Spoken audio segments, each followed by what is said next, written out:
বানতে বলতেছে ছোট বান থেকে, এই ওই তুমি মোবাইলে সবসময় এসে ভিডিও দেখো, কিছু ভালো ধর্ম দেশনা শুনো না? বলছে না শুনবো আর কি, এগুলো তো আছে চলে যাচ্ছে না, এই টিকটক মিকটক এই ভিডিওগুলো তো আর দেখতে পাবো না, কখন কোথায় চলে যায়। সেদিন আগে এগুলো শুনে নিই, তারপরে ওই দেশনাগুলো শুনবো আর কি। ধর্ম দেশনা শুনতে অনেক আগ্রহ ছিল। এখন তো মানুষের অযথা সময় কাটানোর জন্য যথেষ্ট পথ আছে, যথেষ্ট কিনে দিতে হয়, বান্ধবদের জন্য আবার ফানিয়ে টানিয়ে নিতে হয়, আবার বসে কষ্ট করে শুনতে হয়। যাও যাও আমি যাব না। তো এরকম হয়ে গেছে বর্তমানের মন মানসিকতা। তো কি বলবো, আর বলার কোনো ভাষা নেই। নাতি জানাং আপায়াসা পায়ানাথি কুতু জানাং ইয়াম হি জানা সাপায়াসা সাবে নিভানা শান্তিকে দি। আমি সর্বপ্রথমে সেই তথাগত অরহৎ সম্যক সম্বুদ্ধকে বন্দনা করছি, অতঃপর সদ্ধর্মের অকৃত্রিম কৃতজ্ঞ পূজারী শ্রদ্ধাবান শ্রদ্ধাবতী উপাসক উপাসিকাদেরকে আমার মৈত্রীময় আশীর্বাদ জানাচ্ছি।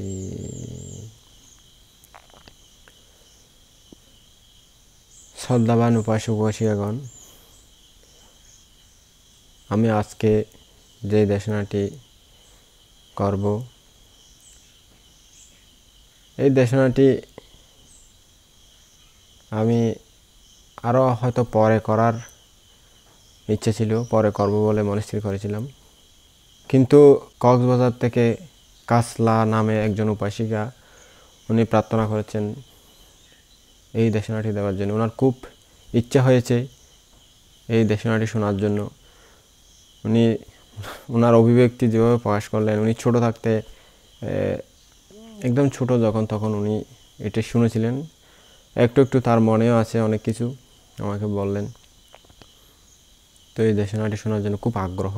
অনেক লম্বা একটা দেশনা, এটা পার্ট পার্ট করে আকারে করতে হবে, নাহলে সময় বেশি হয়ে যাবে।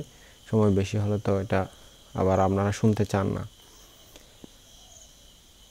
তো এটা আমি এই কিছুদিন আগেও করেছি, অনেক লম্বা দেশনা, বিভিন্ন সময় এটা আলোচনা করি। এই কিছুদিন আগে দুজন আমার ইয়াং উপাসিকা, ওনারা খুব শ্রদ্ধাবান, তো ওনারা আসলে আমি এই দেশনাটির প্রসঙ্গক্রমে কথা আসলো, আমি করলাম, সংক্ষেপ করেছি, একদম সংক্ষেপে তাদেরকে বুঝিয়ে দিয়েছি। তাও 4-5 ঘন্টা সময় লেগে গেছে। তো এটা বিস্তারিত করতে গেলে কত সময় লাগবে সেটা তো আপনারা বুঝতে পারছেন। আপনারা মনোযোগ দিয়ে শ্রদ্ধার সাথে শ্রবণ করবেন। এই দেশনাটি হলো আমাদের এই যে বোধিসত্ত্বের, আমাদের গৌতম বুদ্ধের বোধিসত্ত্ব পারামি পালন করার সময়, পূরণ করার সময় উনি যে প্রজ্ঞা পারামিতার সর্বশ্রেষ্ঠ পরাক্রমতা দেখিয়েছিলেন, প্রজ্ঞার এবং বুদ্ধির জ্ঞানের সর্বশ্রেষ্ঠ ক্ষমতা দেখিয়েছিলেন। কত শক্তিশালী হতে পারে তার প্রজ্ঞা এবং বুদ্ধি, তার মেধা, এই দেশনার মাধ্যমে আপনারা বুঝতে পারবেন। আমাদের ভগবান বুদ্ধ জন্ম হওয়ার সাথে সাথেই কয়তো জন্মে কথা বলেছিলেন উপাসক উপাসিকা, আপনারা জানেন নাকি? হয়তো সবাই জানেন, এক জন্মের কথা জানবেন, অন্য জন্মের কথা বান্তারা বলেন না, বান্তারা দেশনা করেন না এগুলো, সেজন্য হয়তো জানেনও না আপনারা। এক জন্মে যে কথা বলেছিলেন, এই শুদ্ধোধন রাজা এবং মায়া দেবীর পুত্ররূপে সিদ্ধার্থরূপে জন্ম হওয়ার সাথে সাথে আমি জ্যেষ্ঠ, আমি শ্রেষ্ঠ, আমি অগ্র বলে 7 পদক্ষেপ গিয়ে 7টি পদ্মফুল ফুটেছিল এবং এই কথা বলেছিল, এটা আমরা সবাই জানি। কিন্তু এর আগেও জন্ম হওয়ার সাথে সাথে বুদ্ধ আরও কথা বলেছিলেন। গৌতম বুদ্ধের আগের জন্মে যখন ও দানবহারামি পূর্ণ করেছিলেন, তখন বেশ্যান্ত রাজা যখন ভূমিষ্ঠ হয়েছিলেন তার মাতৃগর্ভ থেকে, তখন জন্ম হওয়া মাত্রই ইনি কথা বলেছিলেন। কি কথা বলেছিলেন সেটা হয়তো আপনারা জানেন কি না কি জানি, আমি এখানে বলবো না। যখন আমি সেই বিষয়ে কোনো একদিন দেশনা করলে সেখানে বলবো। আর এই আজকে যেই দেশনা করব, যেই জন্মে উনি প্রজ্ঞা পারমিতার সর্বশ্রেষ্ঠ পরাকাষ্ঠা লাভ করেছিলেন, এই আজকের দেশনায়, আজকে যে দেশনায় উনি ওই জন্মে, ওনার নাম ছিল মহাসত কুমার। তো ওনার নাম কী কারণে এরকম হয়েছিল এটা শুনলেই বুঝতে পারবেন। তো এই জন্মের মধ্যে, অর্থাৎ ওই বেশান্ত রাজার আগে যখন মনুষ্য জন্ম নিয়েছিলেন, আগে একবার জন্মে, তখন তিনি এই জন্ম হওয়ার সাথে সাথে কথা বলেছিলেন। তো কী কথা বলেছিলেন আপনারা শুনলেই বুঝতে পারবেন। আজকের দেশনাটি শুনুন, ধৈর্য ধরে শুনবেন। উভয়সিকে আমি আপনাদের সবসময় বলি, আপনারা যদি ধৈর্য ধরে শুনেন অনেক কিছু জানতে পারবেন। ধর্মের মধ্যে অনেক কিছু আছে, শিখতে পারবেন। আর শুনলেও এটা লাভ আছে, যতক্ষণ শুনতেছেন ততক্ষণ অন্ততপক্ষে আপনাদের কুশল চেতনা উৎপন্ন হচ্ছে। এই কুশল চেতনার ফলে যদি আপনাদের এই চেতনা নিয়ে কোনো দিন মারাও যান, তখন আপনাদের গতি হবে সৎ। আপনি পালন করতে পারেন বা না পারেন, বা কম পারেন বেশ পারেন, সেটা আসছে পরের কথা। কিন্তু আপনি যে শ্রদ্ধা সহকারে শুনতেছেন, সেটাও আপনাদের জন্য অনেক বড় লাভ। তাই আমি বলি, পালন করতে না পারেন সেটা পরের কথা, আগে শ্রদ্ধা করে শুনুন। যতক্ষণ দেশনা চলবে ততক্ষণ শ্রদ্ধা করে শুনবেন। সেই চেতনার গুণে আপনাদের একদিন মুক্তির পথ খুলে যেতে পারে। সবসময় আমি এইটা এই জন্যই বলি। তো শ্রদ্ধাবান উপাসিকাগণ শুনুন, আমি সুন্দর করে বলতেছি। আজকে হয়তো আমার শরীরটা একটু খারাপও, তবুও আমি কোনো রকম চেষ্টা করে যাচ্ছি আপনাদেরকে দেশনা দেওয়ার জন্য। আপনারা শ্রদ্ধা করে শুনলে আমাদের উৎসাহটা একটু বেশি জাগে আর কি।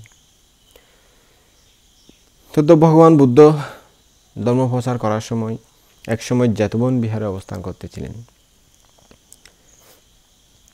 তিনি প্রত্যেকদিন সন্ধ্যায় তখন ওখানে ধর্ম দেশনা দিতেন। ধর্ম হলের মধ্যে, ধর্ম দেশনালয়ের মধ্যে ভিক্ষু সংঘরা, ভিক্ষুণী সংঘরা, উপাসক উপাসিকা সবাই ওখানে সমবেত হতেন।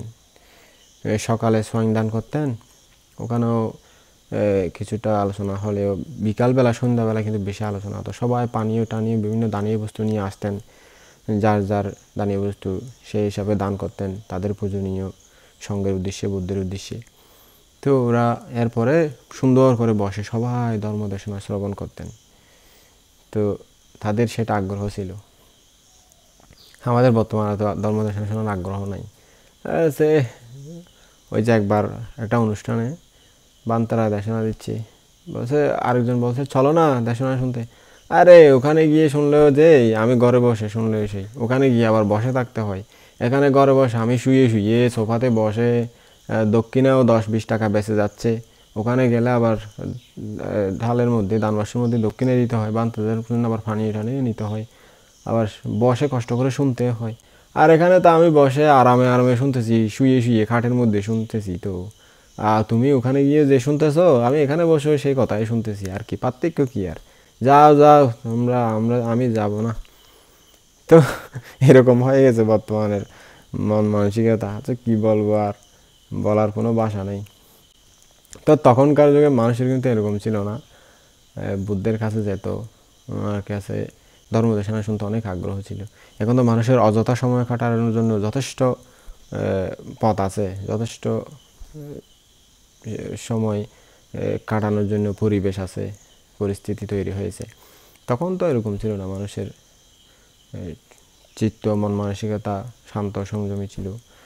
তো ওরা ধর্ম শুনতে পেলে অনেক শান্তি মনে করতো, নিজেকে অনেক ফারামিবান মনে করতো। কিন্তু এখনকার লোকগুলো তো এতটাই ধর্ম বিমুখ যে এদেরকে আর শত চেষ্টা করি আসলে টেনে ধরে রাখা যায় না।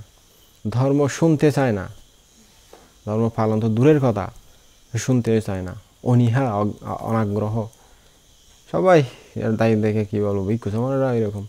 একজন বান থেকে, একজন বড় বানতে বলতেছে ছোট বান থেকে, ওই তুমি মোবাইলে সবসময় এসে ভিডিও কিছু ভালো ধর্ম দেশনা শুনো না? বলছে, না শুনবো আর কি, এগুলো তো আছে, চলে যাচ্ছে না। এই টিকটক মিকটক এই ভিডিওগুলো তো আর দেখতে পাবো না, কখন কোথায় চলে যায়। সেদিন আগে এগুলো শুনিনি, তারপরে ওই দেশনাগুলো শুনবো আর কি, এগুলো আছে তো মোবাইলে, যাচ্ছে না। তো এইরকম কি আর বলবে, কাকে কি উপদেশ দেবে। তো যাক, তো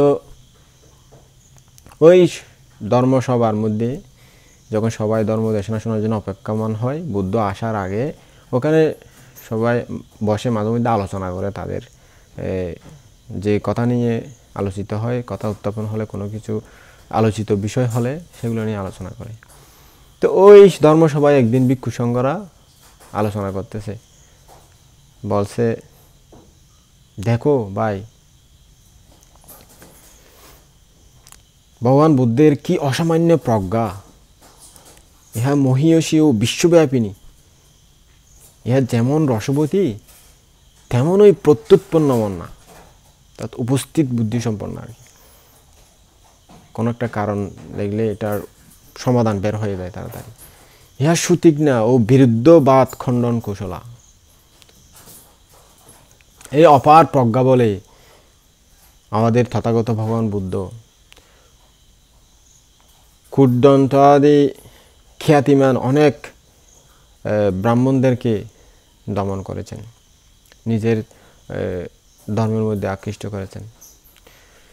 সবীয় প্রভৃতি তার্কিক পরিব্রাজকদেরকে তিনি সদ্ধর্মে আকৃষ্ট করেছেন।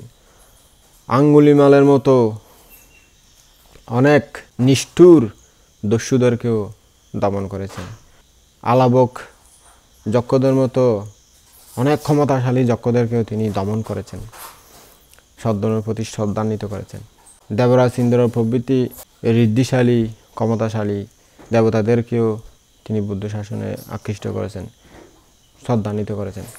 এবং ব্রহ্মলোকের বক ব্রহ্মার মতো অনেক মানি অহংকারী ব্রহ্মাদেরকে তিনি সম্পূর্ণরূপে বিনয়ী করে নিজের মতাদর্শে, নিজের ধর্মে দীক্ষিত করেছেন। হাজার হাজার লোককে তিনি প্রবুঝা দিয়ে মার্গফলের অধিকারী করেছেন।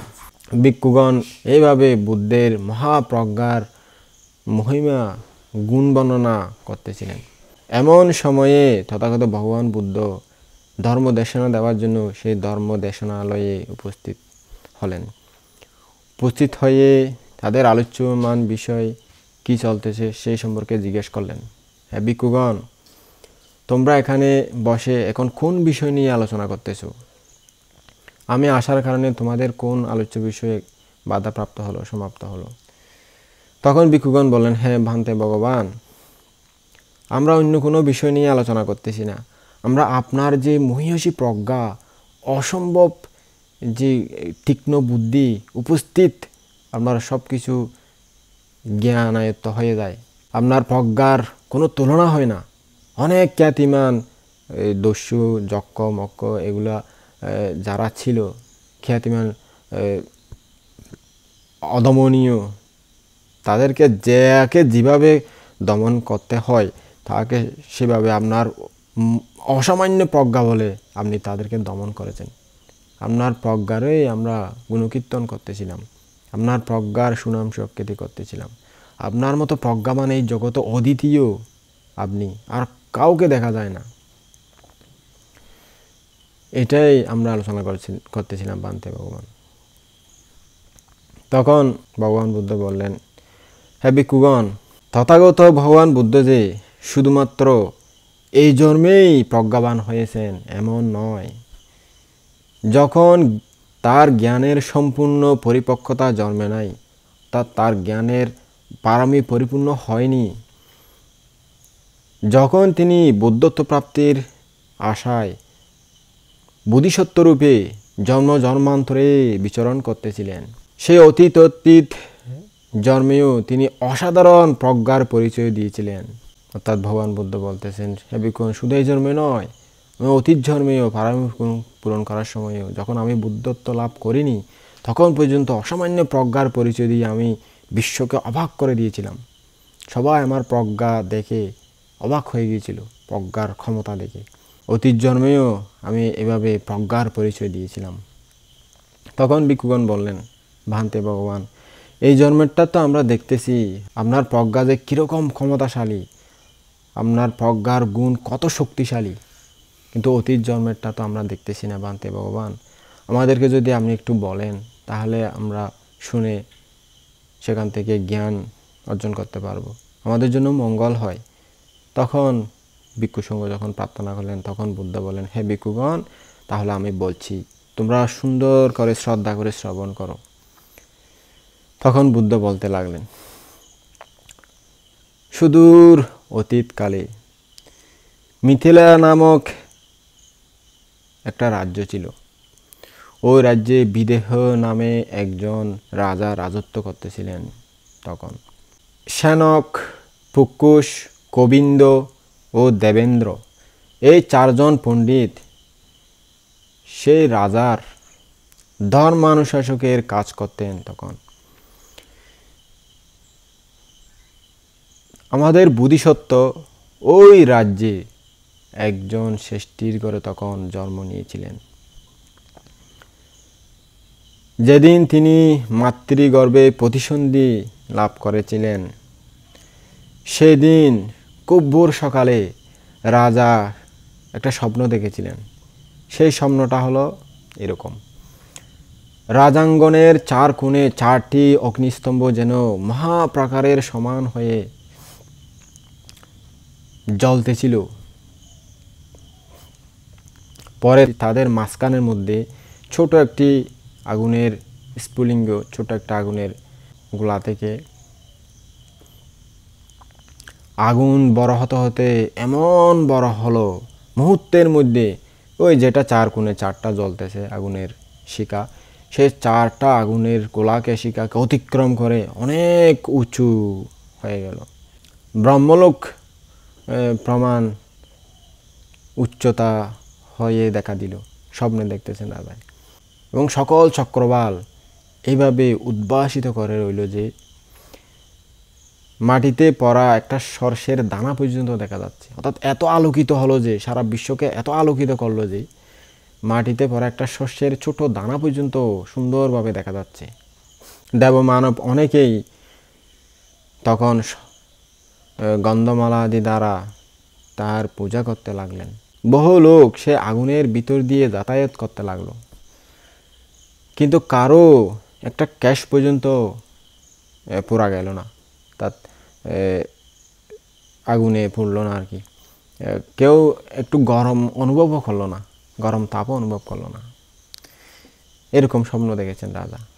এই স্বপ্ন দেখে তখন রাজা ভয় পেয়ে বিছানা থেকে উঠে গেলেন এবং চিন্তা করতে লাগলেন, না জানি এই স্বপ্ন থেকে কি অমঙ্গলই হবে, কি অনর্থই ঘটবে, কি জানি আমার কি হবে। তো এই স্বপ্ন দেখার পর আর ঘুমাতে পারেনি ভয়ে ভয়ে।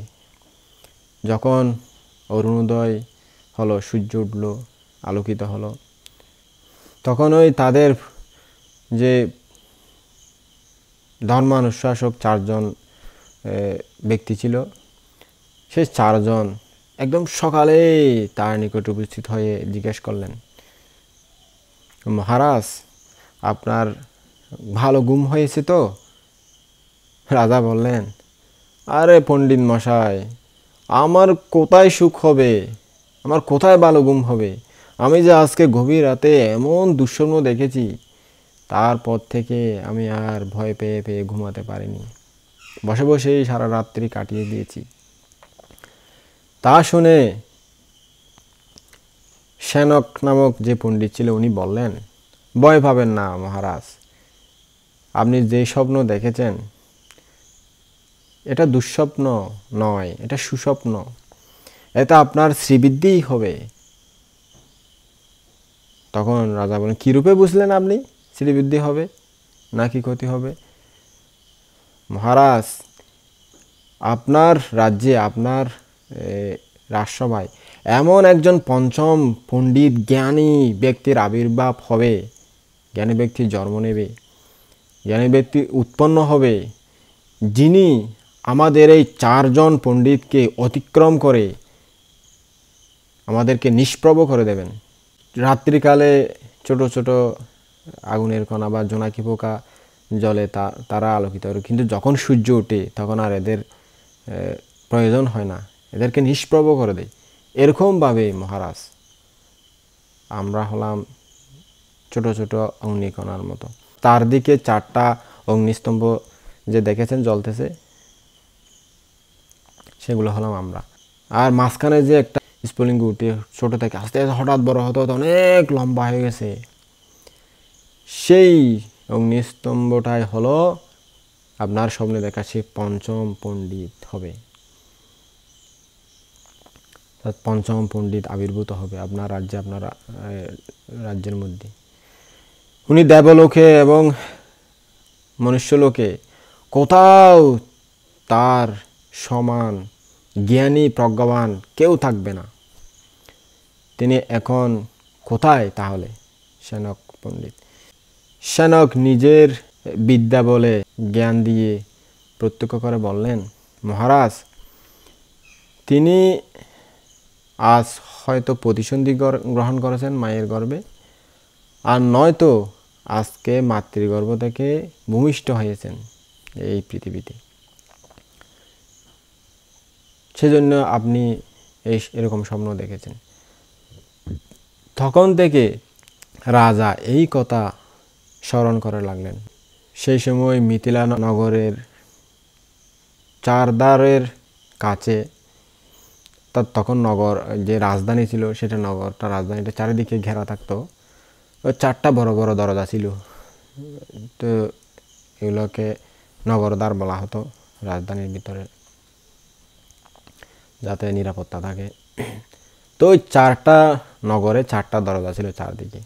তো 4টা দরজার পাশে পূর্ব যবমধ্যক, দক্ষিণ যবমধ্যক, পশ্চিম যবমধ্যক ও উত্তর যবমধ্যক এই নামে 4টা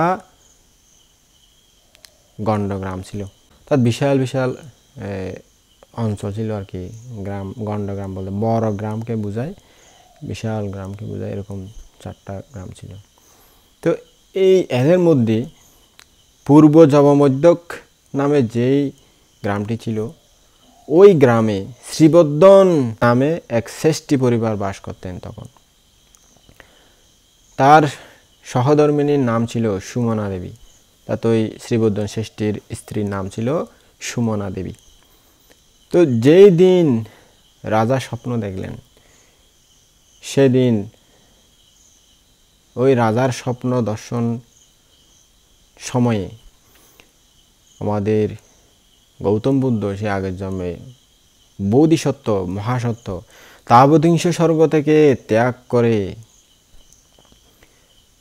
এই ধার্মিক রমণীর গর্ভে প্রবেশ করলেন, প্রতিসন্ধি নিলেন আর কি। এর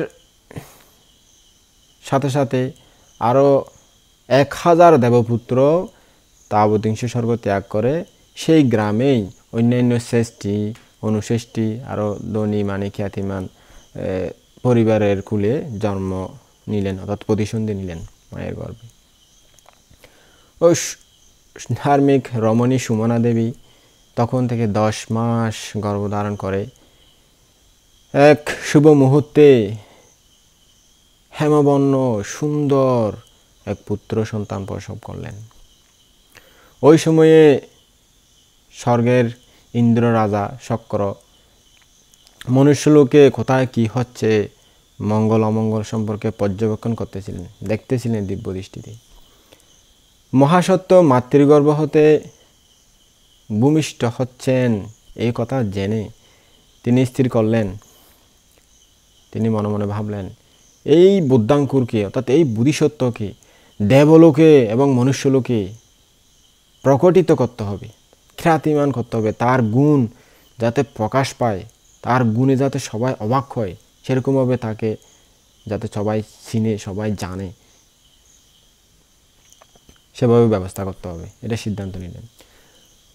তো বোধিসত্ত্ব যখন ভূমিষ্ঠ হচ্ছিলেন, তখন ওই ইন্দ্র রাজা শক্র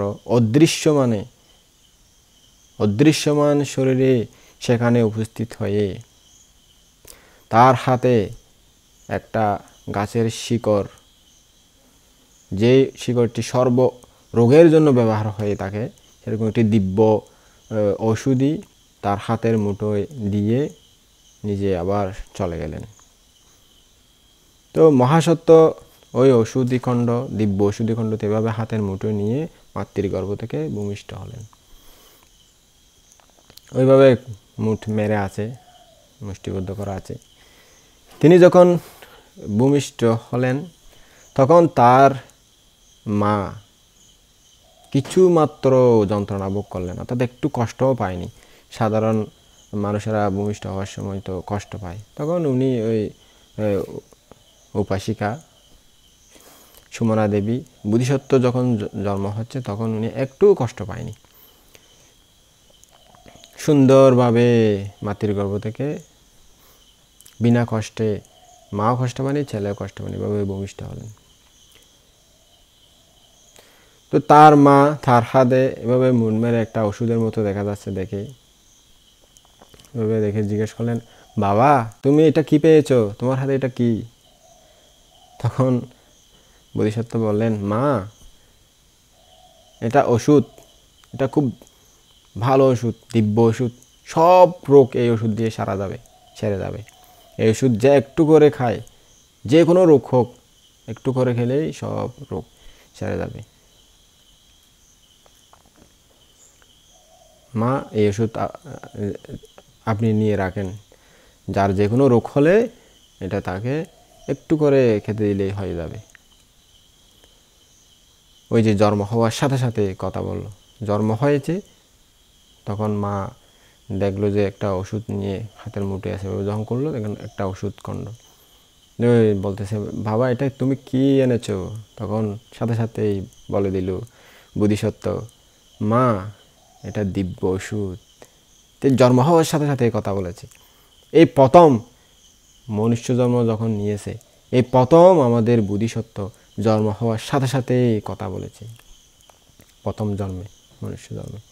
আরেকবার এরপরে বেশান্তর সময় বলেছিল, এরপরে যে গৌতম বুদ্ধ হয়েছে এই 3 বার মাত্র জন্ম হওয়ার সাথে সাথে কথা বলেছে। তো তার মা অনেক সন্তুষ্ট হলেন এবং অনেক খুশি হলেন। মা ওই ছেলের দেওয়া ওষুধটি তিনি সযত্নে রেখে দিলেন। তার মা খুবই খুশি হয়ে, তুষ্ট হয়ে তার বাবা, ওনার স্বামী শ্রীবর্ধন সৃষ্টিকে এ কথা জানালেন। বলছে, দেখো আমার ছেলে একটা কি এনেছে, মার গর্ভ থেকে আসার সময় একটা দিব্য ওষুধে নিয়ে এসেছে, সেই ওষুধের এই নাকি ক্ষমতা। তো বাবাও শুনে খুব খুশি হলেন। তো ওই সময় তার বাবা শ্রীবর্ধন শ্রেষ্ঠী 7 বছর পর্যন্ত মাথার যন্ত্রণায় কষ্ট পাচ্ছিলেন, তার মাইগ্রেন আর কি যেটা বলে বর্তমানে, ওই মাইগ্রেনে কষ্ট পাচ্ছিলেন, মাথার অনেক যন্ত্রণা। কত ওষুধ খেয়েছে, কত ডাক্তার বৈদ্য দেখিয়েছে, কোনো কাজে হয় না, কোনো ভালো হচ্ছে না। তখন শ্রেষ্ঠী ওই তার পত্নী সুমনার কথা শুনে খুব খুশি হলেন। বলছো, আমার ছেলে যখন জন্মের সাথে সাথে এটা নিয়ে এসেছে, উনি যখন বলতেছে জন্মের সাথে সাথে কথা বলছে, ঠিক আছে, ঠিক হতে পারে, আমি ব্যবহার করি দেখি। তখন তিনি ওই ওষুধটি পাথরের মধ্যে ঘষে একটু করে নিয়ে এগুলো মাথার কপালের মধ্যে এগুলো লাগিয়ে দিলেন, মাথার পাশে। লাগিয়ে দেওয়ার সাথে সাথেই তার 7 বছরের যে মাথা যন্ত্রণা, মাইগ্রেন, এক মুহূর্তেই দূর হয়ে গেল, তার ভালো হয়ে গেল রোগটা। পদ্ম পাতা থেকে যেমন পানি পড়লে হঠাৎ করে চলে যায়, কচু পাতাতে যেমন পানি পড়লে একদম দ্রুত দূর হয়ে যায়, চলে যায়, সেরকম ওই রোগটাও দেওয়ার সাথে সাথেই ভালো হয়ে গেল। তিনি খুশি মনে, প্রফুল্ল মনে বলতে লাগলেন, ওহো, এই ওষুধের কি অদ্ভুত ক্ষমতা, আমার ছেলে এটা কি নিয়ে এসেছে রে, এই অদ্ভুত, আমি যেটা 7 বছর পর্যন্ত ভালো করতে পারতেছি না, একটু করে দিয়ে মুহূর্তের মধ্যে আমার রোগ ভালো হয়ে গেল। সবাইকে এটা খুশি মনে জানাতে লাগলো। মহাসত্য যে ওষুধ নিয়ে ভূমিষ্ঠ হয়েছেন এ কথা সর্বরাজ্যময় প্রকাশ হয়ে গেল, প্রচারিত হয়ে গেল। যত রোগগ্রস্ত ব্যাধিগ্রস্ত লোক আছে সকলেই শ্রেষ্ঠীর বাড়িতে এসে ওষুধ চাইতে লাগলো। আমাকে একটু ওষুধ দেন, আমার এই রোগ আছে, আমার এই রোগ আছে, ডাক্তার বৈদ্য দেখায় ভালো হচ্ছে না, প্লিজ ষষ্ঠী মহাশয় আমাদের একটু দেন। এবং সবাই খুঁজতে লাগলো। তো খুঁজতে যখন লাগলো সবাই, ওই ষষ্ঠীও সবাইকে ওই দিব্য ওষুধটি একটু একটু পাথরের মধ্যে ঘষে পানি সহ তাদেরকে দিতে লাগলেন। তারাও এই ওষুধটি ব্যবহার করে খেয়ে যার যেভাবে প্রয়োজন সেভাবে করে মুহূর্তের মধ্যে রোগ সেরে যেতে লাগলো সবার। তো ওই রোগমুক্ত ব্যাধিমুক্ত লোকেরা খুশি মনে আনন্দিত মনে সবখানে বলে বেড়াতে লাগলো, শ্রীবর্ধন ষষ্ঠীর ঘরে যে ওষুধ আছে তার অতি অদ্ভুত ক্ষমতা, যা বলে বর্ণনা করা যায় না। বোধিসত্ত্বের নামকরণ দিনে শ্রীবর্ধন ষষ্ঠী ভাবলেন, পূর্বপুরুষদের নামানুসারে আমার পুত্রের নাম রাখার প্রয়োজন নাই। আমার কুমার, আমার আদরের মণি, সে জন্ম থেকে যেহেতু ওষুধ নিয়ে এসেছে মাতৃগর্ভ থেকে, সে যেহেতু মাতৃগর্ভ থেকে ভূমিষ্ঠ হওয়ার সময় ওষুধ নিয়ে জন্মগ্রহণ করেছে, তার নাম ওষুধ দিয়ে রাখা হবে। এই কথা চিন্তা করে এটা স্থির করার পর তখন তিনি ওই নামকরণ দিবসে সবাইকে আনুষ্ঠানিকভাবে ঘোষণা করলেন, আমার ছেলের নাম হবে আজ থেকে ওষুধ কুমার। সবাই তখন খুশি হলেন, আনন্দিত হলেন। তারপর তিনি আবার ভাবলেন, আমার পুত্র মহাপুণ্যবান, সে একাকী জন্মগ্রহণ করেনি, তার সঙ্গে একই সময়ে আরও অনেক বালক সঙ্গী জন্মগ্রহণ করেছে হয়তো। তিনি অনুসন্ধান করে জানতে পারলেন সেদিন আরও 1000 কুমার ভূমিষ্ঠ হয়েছে ওই আশেপাশের বাড়িতে এবং আশেপাশের গ্রামে। তিনি ওই সকল বালকের জন্য কাপড় এবং দাত্রী প্রয়োজনীয় আরও কিছু উপহার সামগ্রী পাঠিয়ে দিলেন এবং তারা ওষুধ কুমারের বন্ধু হবে, সহচর হবে, এই অভিপ্রায়ে নিজের পুত্রের ন্যায় তাদেরও মাঙ্গলিক অনুষ্ঠান সম্পাদন করালেন। তারা প্রতিদিন সুন্দরভাবে সেজে গুজে অলঙ্কৃত হয়ে বোধিসত্ত্বের সাথে খেলা করতেন, খেলা করার জন্য আনতেন, ওখানে বসে খেলাধুলা করতেন, আবার নিয়ে যেতেন। বোধিসত্ত্ব তাদের সঙ্গে খেলাধুলা করে দিন দিন বড় হতে লাগলেন। যখন 7 বছর বয়স হলো, তার শরীর দেহটি তখন সুবর্ণ প্রতিমা ন্যায় মনোহর হলো। সবাই তাকে দেখে মোহিত হতেন। তার রূপের মাধুরী সকলের মধ্যে যেন একটা আলোড়ন সৃষ্টি করে তুলত।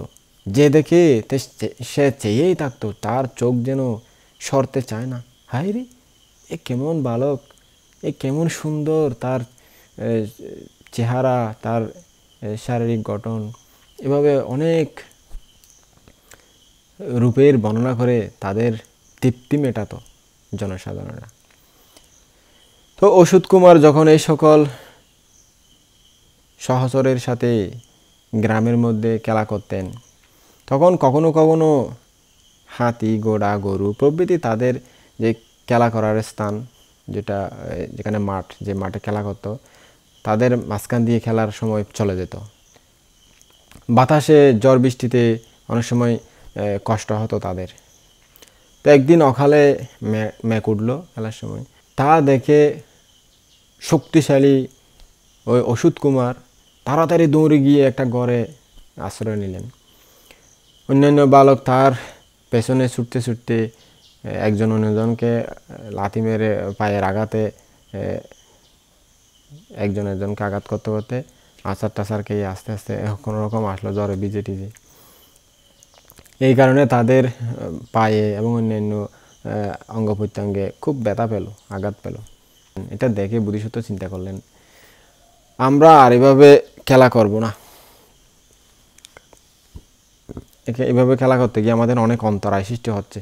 কেউ গরু ছাগল নিয়ে যাচ্ছে, মাঠ টাট এগুলো আমাদের হয়ে যাচ্ছে, ঝড় বৃষ্টি বাতাসে আমরা অনেক কষ্ট পাচ্ছি। এরপর আমরা একটা ক্রীড়াশালা নির্মাণ করব, অর্থাৎ ক্রীড়াঙ্গন আর কি। ওই যে বর্তমানে উন্নত দেশে দেখেন না বিশাল বিশাল ক্রীড়াঙ্গন, ওখানে নিরাপদে খেলাধুলা করতে থাকে। তো এরকম একটা বোধিসত্ত্বের মাথায় আসলো একটা ক্রীড়াশালা নির্মাণ করবে। তিনি তার বন্ধুদেরকে বললেন, এসো আমরা এখানে একটা বিশাল ক্রীড়াঙ্গন প্রস্তুত করি, একটা খেলা করার জন্য বিশাল একটা ঘর বানাই, যেটার মধ্যে আমরা সুখে শান্তিতে খেলা করতে পারবো, ঝড় বৃষ্টিও ডিস্টার্ব করবে না, রোদে কষ্ট পাবো না, তো গরু ছাগলও আমাদের ক্রীড়াঙ্গনের ভিতরে যেতে পারবে না, আমরা ইচ্ছে মতে দাঁড়াতে পারবো, বসতে পারবো, বিশ্রাম করতে পারবো। তো এরকম করলে ভালো হবে, কি বলো? সবাই বলে, ঠিক আছে প্রভু, আপনি যাই বলেন, আমরা রাজি আছি। তো ঠিক আছে, তোমরা যাও, প্রত্যেকজনে কিছু টাকা নিয়ে আনো, ওই দিন কিছু টাকা নিয়ে আসবে। এই কথায় ওই 1000 বালকেরা বোধিসত্ত্ব যে টাকা আনতে বলেছিল সেই টাকাগুলো আনলো।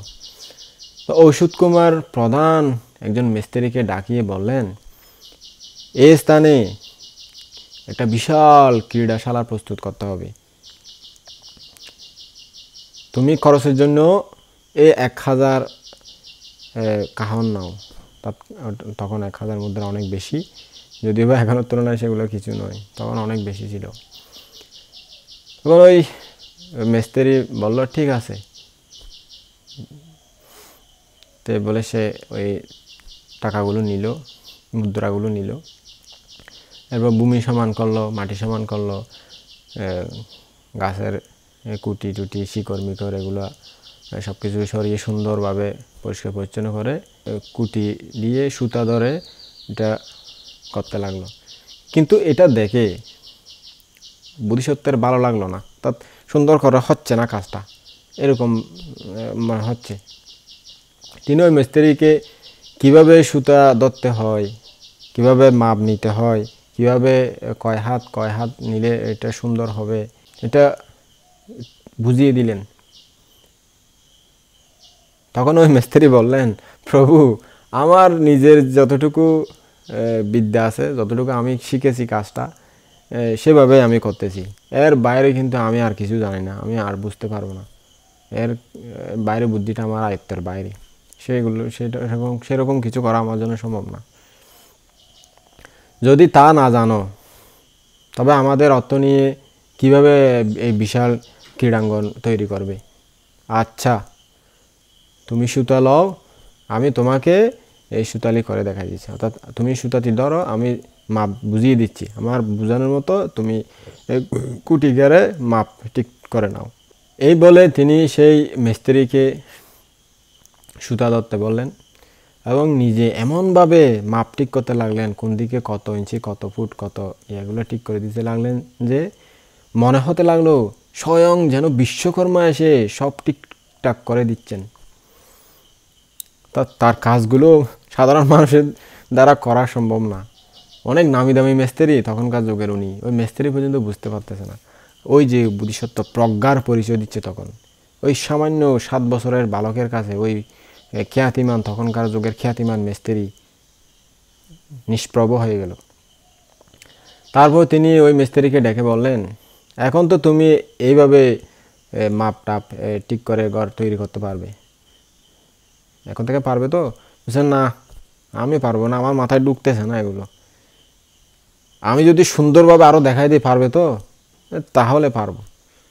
ওই ইঞ্জিনিয়ারের মতো বুঝাই দিচ্ছে আর কি বোধিসত্ত্ব, বেচারা মিস্ত্রি তবুও বুঝতে পারতেছে না। তখন বোধিসত্ত্ব ওই ক্রীড়াশালার কীভাবে নির্মাণ করবে, কীভাবে কী করবে, কীভাবে কী করলে সুন্দর হবে, কীভাবে কী করবে, ওই ইঞ্জিনিয়ারের মতো সবগুলো বুঝিয়ে দিলেন। এবং তার এক অংশ যারা অতিথি তাদের বাস করার জন্য, আর একাংশ যারা অনাথ তারা বাস করার জন্য, আর একাংশ অনাথ যে নারী আছে, রমণী আছে, তারা যাতে বাস করতে পারে, আর একাংশ যারা আগন্তুক ব্যবসায়ী, তারা যাতে পণ্য দ্রব্যসমূহ রাখতে পারে বিপদে পড়লে, সেরকম যাতে ব্যবহার করতে পারে। এবং প্রত্যেক রুমেরই দরজা বাইরের দিকে খোলা যায় মতো রাখলেন, তা সবাই যাতে ব্যবহার করতে পারে। সব রুমের দরজা বাইরে বাইরে আছে, যার যেরকম ওই রকম প্রয়োজন অনুযায়ী এটা ব্যবহার করবে, ওখানে লেখা আছে। তিনি ওই ঘরের মধ্যেই ক্রীড়াঙ্গন, বিচারালয় এবং ধর্মসভা এরকম পৃথক পৃথকভাবে বড় বড় রুম বানিয়ে রাখলেন। এইভাবে ওই ক্রীড়াশালাটির নির্মাণ শেষ হলে তিনি চিত্রকর ডাকালেন এবং নিজেই তাদের পরীক্ষা করে তাদের দ্বারা উহা চিত্রিত করালেন। চিত্র শেষ হলে, অর্থাৎ আঁকা ছবি টবি যা কিছু আঁকা এগুলো শেষ হলে ওই ক্রীড়াশালা তখন দেবরাজ ইন্দ্রের সুধর্ম সভা নিয়ে যেন সৌন্দর্য দেখাতে লাগলো, সৌন্দর্য বিকিরণ করতে লাগলো। দেখে মনে হয় না এটা কোনো ছোট বাচ্চার বুদ্ধিতে হয়েছে, মনে হয় যেন কোনো দেবলোকের দেবসভা এখানে কেউ নিয়ে এসেছে, ঋদ্ধির দ্বারা কেউ নির্মাণ করেছে, এরকম বোধ হতে লাগলো। এতেও ওই শালাটি সর্বাঙ্গ সুন্দর হলো কিনা বিবেচনা করে তিনি একটি বিশাল পুকুর খনন করার চিন্তা করলেন। ওই পুকুর খনন করা শেষ হলে তিনি রাজমিস্ত্রি ডাকালেন। কোথায় কী করতে হবে নিজেই তা নির্দেশ করে দিয়ে তাকে অর্থ দিলেন এবং 1000টা বাঁকের মতো পারগুলো এবং 100টি গাঁট থাকবে এরকম একটি পুকুর নির্মাণ করালেন। 5 রকমের পদ্মফুল ওখানে লাগালেন। এই পুকুর তখন নন্দন সরোবরের মতো শোভা পেতে লাগলো। যে দেখে এতে পথেই ওখানে বিশ্রাম না করা যেতে চায় না। সেই পুকুরের সৌন্দর্য এবং এই ক্রীড়াঙ্গনের সৌন্দর্য সবাই মুগ্ধ হয়ে গেল। মহাসত্য তার তীরে, এই পুকুরটির তীরে বহু রকমের ফুল ও ফলের গাছ রোপণ করালেন। অচিরে এই উদ্যানও নন্দন কাননের মতো রমণীয় সৌন্দর্য বর্ধন করল। মহাসত্য এই ক্রীড়াশালার নিকটে দান ব্রতে রত হলেন। ধার্মিক, ত্যাগী, ঋষি, সন্ন্যাসী, পরিব্রাজক এবং দূর দেশাগত অতিথিগণ, গ্রামবাসীগণ সেখানে দান পেতে লাগলো। যাদের যা প্রয়োজন সেখান থেকে তিনি দিতে লাগলেন। তার এই অদ্ভুত ক্রিয়া কার্যকলাপ সর্বরাজ্যময় প্রকাশিত হলো। সুনাম সুখ্যাতি সব দিকে ছড়িয়ে পড়ল। তার এই ক্রীড়াশালায় বহু লোক যেতে লাগলো। তখন মহাসত্য সেখানে বসে উপস্থিত সকল লোকদের অভাব ও অভিযোগের যুক্তাযুক্ততা সুন্দরভাবে গুছিয়ে দিতেন এবং বিচার করে দিতেন।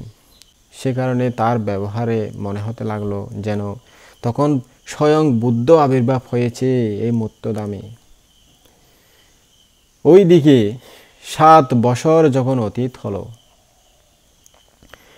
বিদেহরাজের স্মরণ হলো যে তার পণ্ডিত 4 জন বলেছিলেন 7 বছর আগে এমন একজন পণ্ডিত জ্ঞানী আবির্ভূত হবেন যিনি তাদেরকে অতিক্রম করে অনেক উচ্চ পর্যায়ে চলে যাবেন।